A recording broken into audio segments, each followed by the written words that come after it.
did 11,000 kilometers only yesterday, and I use this bike mainly for city commute. So I do not take this out anywhere, because one of the main reasons is because of the range. So the max range that this bike can offer is up to 170 kilometers, and there are 3 riding modes. I'm sure you guys, if you're seeing this video, you guys will be aware of the riding modes that this bike comes with. So there's the eco mode, there's the normal mode, there's sports, and there's hyper 2. I'm sorry, there are 4 modes actually, not 3. So the main 2 modes that I use on regular basis is the normal mode and the eco mode. Because hyper and sports, you will not require it much unless and until you want to overtake someone, or if you like to ride fast. Main reason I do not use the sports and the hyper mode is because of the range and the battery consumption that happens in those 2 modes. So the only 2 modes that I regularly use are the eco mode and the normal mode, because that's what is actually apt for city usage. So normal, I think it's the most convenient mode, because it also gives you a good pickup, and it also gives you speed up to 80 kilometers, 83 to be precise. So that's more than enough when you ride it in city and in traffic also. Eco, on the other hand, is a bit sluggish, especially when you're moving in cut-to-cut traffic. So the pickup is a bit slow. So you will not enjoy it much, because then you will feel the lack of power. You will find people honking behind you, asking you to move faster, things like that. So it's always best that you ride in normal. Even now, if you see, I'm riding in normal mode only, because this is very comfortable. So you need not, even for pickup it is more than enough.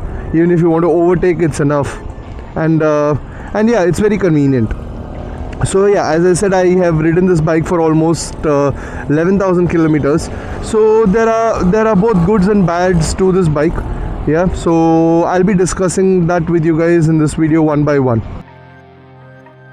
First, discussing the cons of this vehicle. So yeah, as I was saying, the max range that you can get on this bike is up to 170 kilometers, and that too when you ride it in eco mode. Yeah, so this becomes one of the main constraints for this bike by itself, because what happens is you cannot go beyond a certain limit. There is this dilemma that keeps running in your mind very often, saying that what if I go this far and then the battery is drained out, then how do I bring my bike back? So that fear itself keeps troubling you all the time. So what happens is it stops you from going far. It stops you from exploring, and you'll have to plan everything accordingly. And especially with the charging time that this bike comes with, so from 0 to 100 the bike takes up to 5.5 hours to 6 hours to completely charge. That is from 0 to 100. So what happens is that, being a constraint by itself, it puts a dilemma in your mind saying, should you take it far? So what I do is I only take it to distances where I have to go up to 15 kilometers, 20 kilometers. So even if by chance, if I have to just go a little far from there also, there is enough battery for me to go up and down and come back home.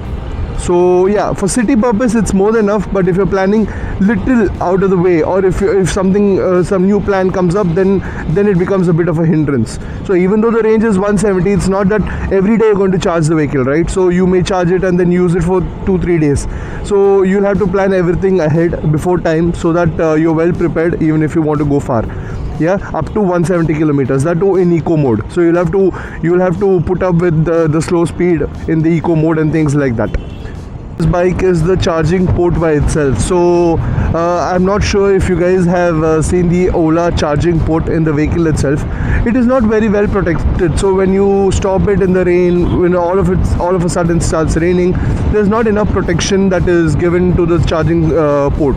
So what happens is there's high leakage of water inside it. So sometimes what happens is you're in the fear, what if water goes inside, what if the electrical circuit gets shorted? Then what do you do? Because I'm sure you guys would have heard that Ola service is not that great. So till the time that this bike runs, it is well and good. But what happens after that? What happens if something goes wrong? So that fear always stays in the mind. So Ola could have designed this better. I'm sure even in the Gen 2 version of the Pro variant, they still haven't fixed that. So what I did is I just got a small accessory from Amazon, where you can it's like a rubber port which you can put over the charging port.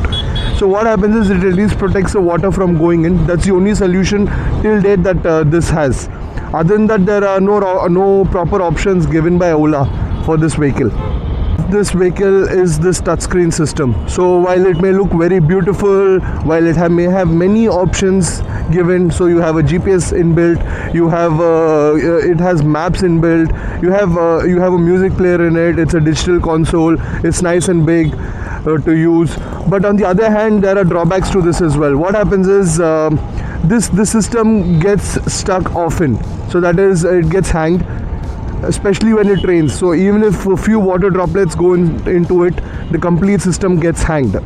So then you will have to restart your bike completely. That is, you'll have to reset it again from the very beginning, which takes up to 5 minutes for us to reset it, for it to boot, to start off and all. So that is one of the major reasons because of which I hate the screen. Additional to that, there is no key in this bike. So everything is controlled from the system. So especially when you're held up somewhere, when you quickly want to start your bike and move somewhere, this becomes a problem, because then you'll have to reboot the system, you'll have to do everything from the beginning. So it's very time consuming at times. So when you're quickly wanting to move somewhere, you'll have to plan it again ahead of time. That is one of the major cons that I found in this vehicle. So the last and the major con that I have found on this bike is this footrest. So as you guys can see, there's this small hump on the vehicle, because of which what happens, it being a scooter, you cannot use the bike as a scooter by itself. It stands as a hindrance. If you want to keep anything, it doesn't balance out itself. Then you'll have to buy a separate footrest for it. Even though you buy a separate footrest which you get on Amazon, what happens is the height increases, so then you start getting knee pains and things like that. So it is not very convenient. Even though Ola has fixed this in their Gen 2 version, this is one of the major cons in their Gen 1 version, where you cannot keep things despite it being a scooter in your by your footrest. So that is one of the major cons of this vehicle as well.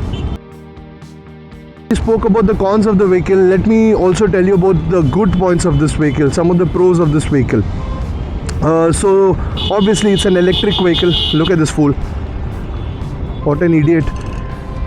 So especially this being an electric vehicle, it saves you a lot of money, because if you're using this for daily commute, so I use it for almost 30 kilometers to 35 kilometers up and down. Sometimes it goes up to 50 also, depending on the work that I have. So in situations like that, it saves me almost 100 to 150 rupees of fuel on daily basis, right? So what I do is I charge the vehicle, I use it for 3 days. So the charging cost takes me anywhere between 15 to 20 rupees, that's all, even though if I charge it at home.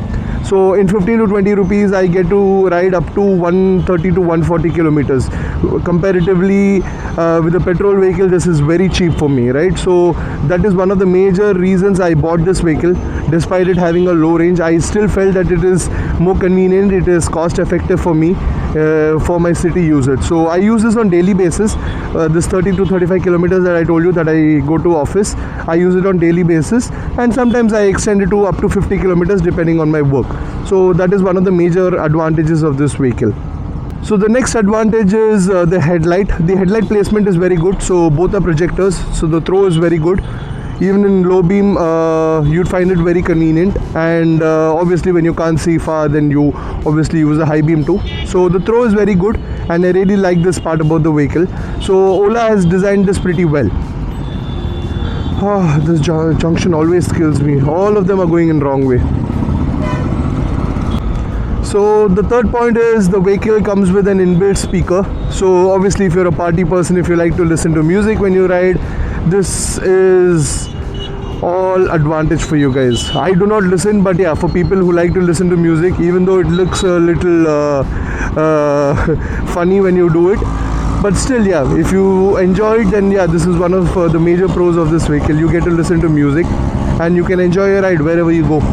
The fourth advantage of this bike is the boot space. So it has enough space to fit in 2 huge helmets, right? So usually scooters come with a smaller boot space, only where you can place 1 helmet. This one comes with a space of 2 helmets. So if you're someone who use your bike for daily activities like getting groceries or going to the supermarket or things like that, this bike will suit your purpose a lot. So for someone who's a family person who uses a bike for family usage, and a slight use of city traffic, then yeah, you'll enjoy this vehicle. These are some of the advantages of the Ola S1 Pro over the last 1.5 years that I've found. And obviously the service part of it sucks, because you guys would have heard it also. Many people complain, say Ola is not good, the service is not good, they are having many issues. But over the last 1.5 years, I haven't found any major issue on the vehicle, so I have nothing much to complain about. But yeah, this has been the overall feedback from my end. And please let me know about how your Ola has been performing. If it has been good, you can also let me know. If it's been bad, you can also let me know. Yeah, so it was great interacting with you guys. Thank you so much for watching my video. So this will be the end of the video. If you guys found this video useful, do leave a like, and if you guys are new to the channel, don't forget to subscribe as well. So thank you so much guys for watching, and I'll see you in the next one.